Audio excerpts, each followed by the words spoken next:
Bonjour à toutes et à tous, ici Margot, créatrice de Un petit rayon de braise, série de podcasts 100% pur beurre, interviews d'entrepreneurs bretons optimistes pour égayer votre journée. C'est parti! Cette semaine, c'est une serial entrepreneuse que j'interviewe. Il s'agit de Christelle Vourche, actuellement directrice du développement commercial et de l'innovation chez Idée Objet. Référente jeunesse CJD de Vannes, pétillante, dynamique, elle est sur plein de projets à la fois et vous l'avez peut-être déjà croisée au Dédale alors qu'elle vous faisait visiter le bâtiment. Petite précision sur cette interview, elle a été réalisée avant les annonces du gouvernement, notamment sur la partie de la généralisation du télétravail.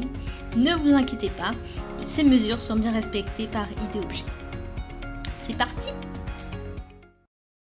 Christelle, on pourrait te définir de plusieurs façons. Je vais te demander de te définir en 3 tags. Je dirais que je suis quelqu'un d'engagé, d'enthousiaste et de créative.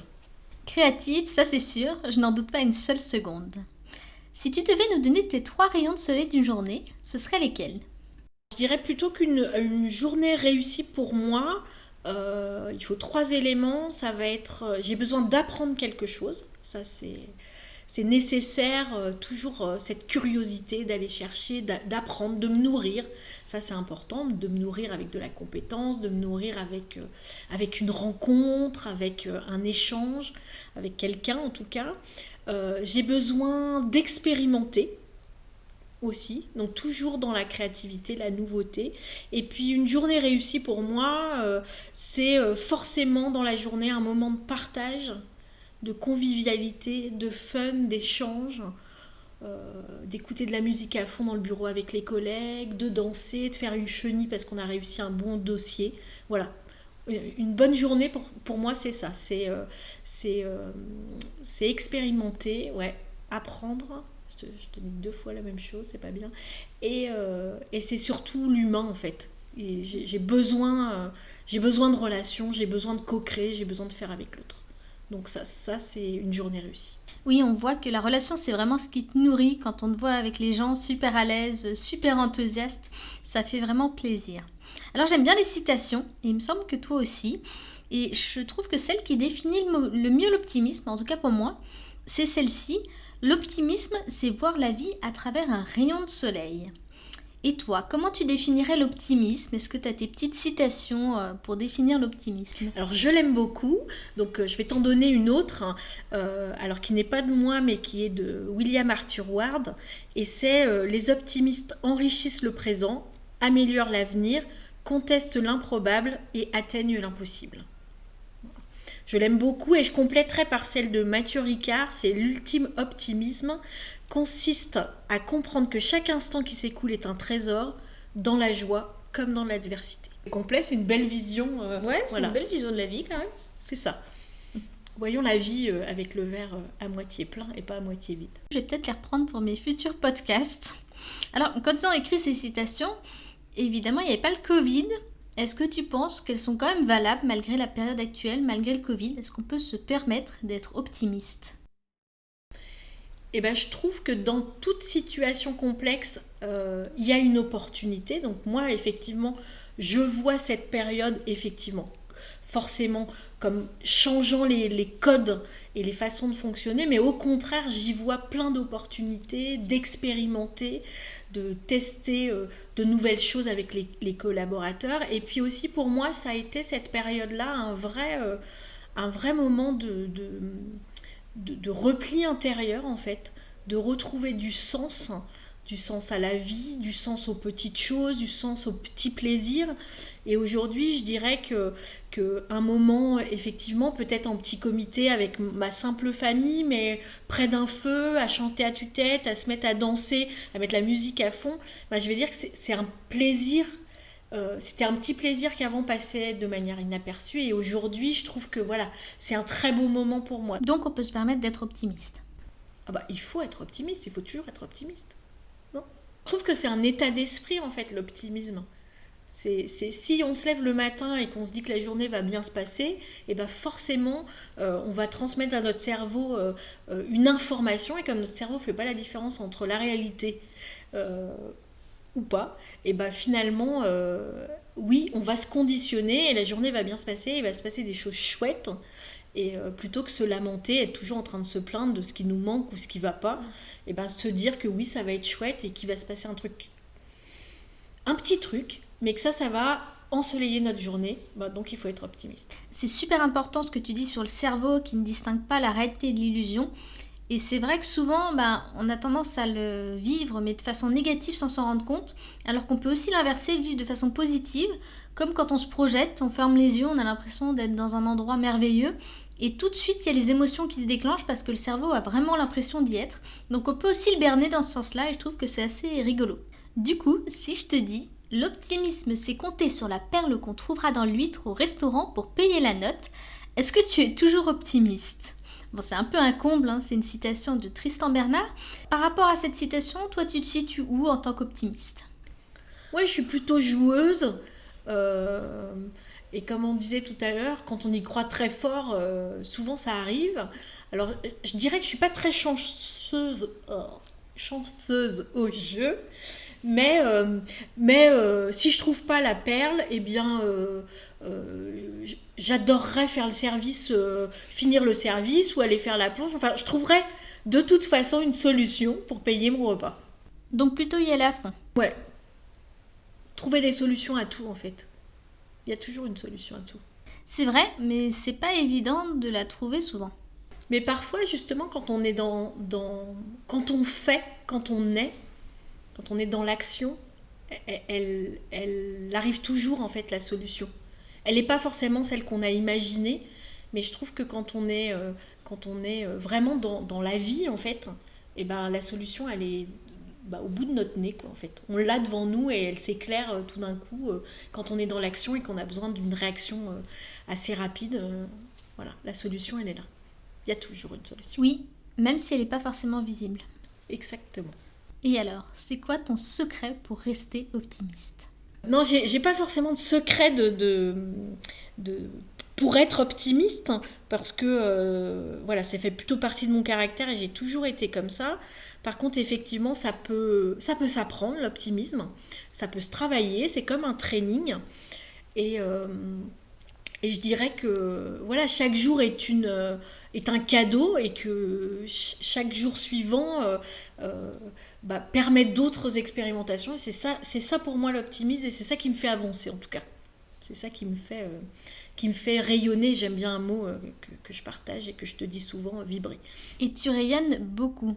Pour autant, c'est pas toujours facile d'être optimiste et c'est surtout pas faire l'autruche. Il y en a beaucoup qui font l'autruche face à une situation. C'est pas de l'optimisme ça, c'est de la folie. La situation est difficile. Pour toi, qu'en est-il aujourd'hui ? Comment est-ce que tu vis ça ? Alors ma réalité, elle est en deux temps. Je vais dire que j'ai vécu juste avant le Covid une transition professionnelle et un arrêt et une pause professionnelle. Ce qui m'a aussi chahuté pour quelqu'un qui n'avait jamais pris ce temps-là pour soi. Ça m'a donné aussi du temps pour me projeter et j'ai souhaité en fait avant de repartir sur une création, une reprise d'entreprise qui me tient à nouveau à cœur d'ici quelques mois ou quelques années, d'intégrer une entreprise pour l'accompagner sur son développement, sa stratégie, le management d'une équipe qui grossissait vite. Donc j'ai fait ce choix-là et c'est là où j'étais vraiment confrontée à une réalité, c'est la réalité du ressenti de chaque individu vis-à-vis de ce virus et chacun a des réactions différentes et je trouve qu'en termes de management par exemple ça change la donne. Alors il y a le à distance bien sûr, mais aujourd'hui on est en présentiel parce qu'on en a la possibilité et je sens quand même qu'il y a un vrai besoin. Un petit grain de sable peut devenir très vite un gros rocher à traiter, donc il y a vraiment une situation, je trouve, managériale qui change la donne. Et il faut vraiment avoir de l'empathie, de l'écoute et être proche de ses équipes pour ressentir et tout de suite corriger en fait ces stress, ces moments un peu d'incertitude. Ça, c'est une vraie vérité. Et puis, aujourd'hui dans l'activité que je fais, qui est une activité qui est plutôt en tension, mais pourtant notre entreprise, elle, ne la connaît pas, j'y vois des vraies réalités de nouvelles opportunités de travail. Je cherche beaucoup de matières biosourcées, je source français, je source local. Je monte aussi beaucoup d'activités agiles pour que mon équipe se responsabilise sur des projets aussi, et justement de nous permettre de nous projeter à 5 ans, à 10 ans, et est-ce que notre métier existera toujours, et si on veut être là et toujours précurseur, finalement qu'est-ce qu'on invente? Donc là en ce moment c'est vraiment, je suis plutôt sur les opportunités de services périphériques, de nouveaux services, d'une nouvelle façon de travailler ce métier, et d'être vraiment toujours un pas devant les autres en fait. Voilà, et j'ai la chance d'avoir un super terrain d'expérimentation, donc ça c'est génial. Tu parlais d'opportunités, est-ce que tu en as identifié d'autres? L'opportunité que j'ai eue, c'est que j'ai travaillé de manière très frénétique pendant presque 20 ans, sans prendre ni de temps pour moi, ni de temps pour ma famille. Voilà, même si je donnais du cadre, j'étais très très absente. Et c'est vrai que ce premier confinement, en tout cas, m'a fait un super beau cadeau, c'est de vivre dans mon petit cocon familial à 4 avec mon fils qui était revenu de Paris, et de vivre des moments de sport, des moments de repas. On a fêté 2 anniversaires pendant le Covid, et j'en ai profité pour faire de l'événementiel dans mon jardin à 4, avec de la décoration, voilà, plein de surprises. Donc c'est vraiment ça, j'ai retrouvé vraiment, je me suis retrouvée avec moi-même, ça c'est important. Et puis voilà, de jouer à des jeux de société, de faire des bonnes bouffes en famille, en tout cas d'être avec les miens, et de me dire que ça c'est un temps qui m'est donné. Voilà, j'avais vraiment envie d'en profiter pleinement, et en tout cas personnellement c'est ce que ça m'a apporté. Oui, il y a beaucoup de personnes autour de moi, j'ai vu, qui ont pu faire pause grâce à ce confinement et regoûter à des petits plaisirs tout simples de la vie, les platitudes, comme dirait mon compagnon, et juste goûter à ces moments-là du quotidien qui avant passaient inaperçus, où on n'avait pas le temps, ou voilà, c'est juste prendre le temps de savourer ces moments-là. L'optimiste, moi je vois ça comme quelqu'un qui sait aussi voir les apprentissages, un petit peu l'arc-en-ciel sous la pluie. Quels sont toi tes derniers apprentissages liés au Covid ou autres, apprentissages sur toi ou sur ton entreprise? Je dirais même pas le Covid, je dirais même juste avant la période que j'ai vécue, c'est-à-dire de faire un choix difficile, mais un choix nécessaire, d'arrêter mon activité d'entrepreneur. Et c'est quelque chose, c'est souvent son premier ou son 3e bébé, ou en tout cas c'est son bébé, et ça a été extrêmement violent, même si c'était voulu et donc pas subi, parce que je pense que l'optimiste, il est toujours aussi à voir plus loin, et avant de subir, il est dans l'action. Donc là je faisais une action, mais mine de rien c'était quand même une période que j'aurais pu vivre comme un échec. Et en fait, vraiment de ce moment de transition-là, et qui s'est passé en plus 1 mois avant le Covid, donc le Covid est venu renforcer cette période. Ce que j'ai appris sur moi, c'est que j'ai vraiment revu le sens des choses, et surtout le sens du travail.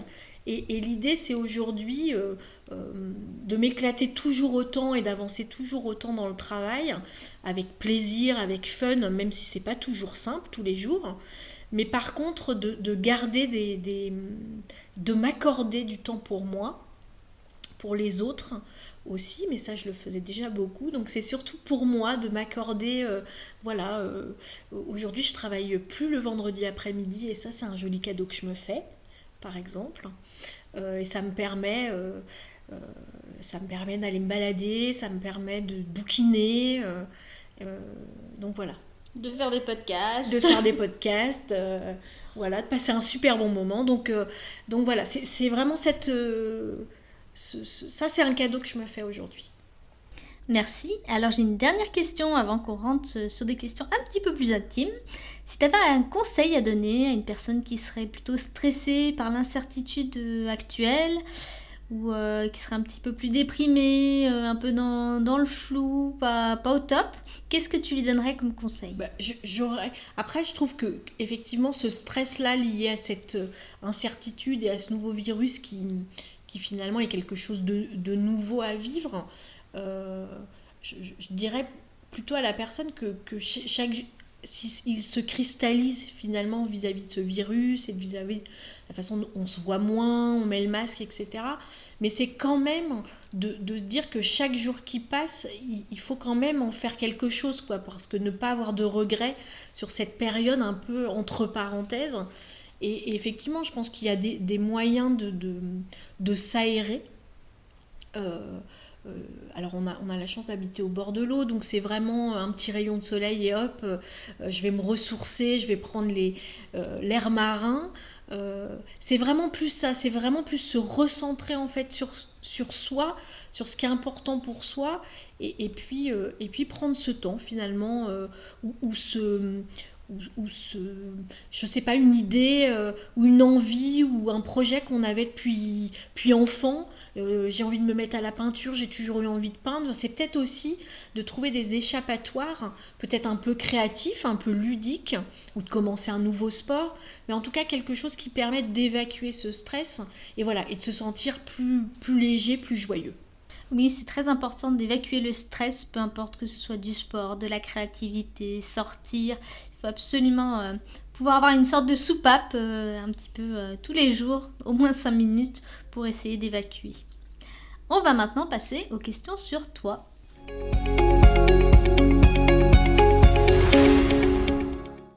Et on commence tout de suite avec une anecdote incroyable à nous raconter sur toi. Alors, c'est pas incroyable, c'est pas, mais ça m'arrive tout le temps et ça me fait beaucoup rire. Et ça fait beaucoup rire les gens qui sont avec moi. C'est que dès que je vais dans un magasin, on me prend toujours pour la vendeuse. Et je sais pas pourquoi. Et dans tout type de magasin, on vient me demander des conseils. Voilà.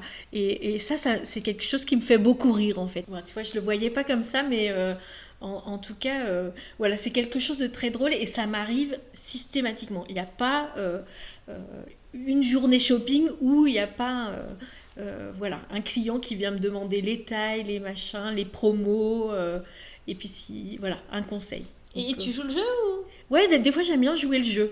La dernière fois, on était chez Intersport avec mon fils et il est parti parce qu'il avait un peu honte, mais effectivement, à un moment donné, j'ai bien compris que la personne en face de moi me voyait encore comme une conseillère et donc je l'ai conseillé sur les choix et les tailles des produits. Donc j'ai été son personal shopper pendant un petit quart d'heure. C'est rigolo parce qu'effectivement, tu es toujours propre sur toi. Tu fais vraiment vendeuse dans un magasin de luxe pour le coup. Alors, Intersport peut-être pas, mais en tout cas dans un magasin de luxe. La Bretagne et toi, en un mot. Passion. Passion, c'est pas mal du tout. Ton petit coin de paradis en Bretagne. C'est un petit coin, c'est une plage que j'aime beaucoup, qui est dans le Finistère Sud, mais dans le côté sauvage, près de Audierne. Et en fait, c'est deux plages qui se suivent, et qui s'appellent Gwendrez et Mesperloc.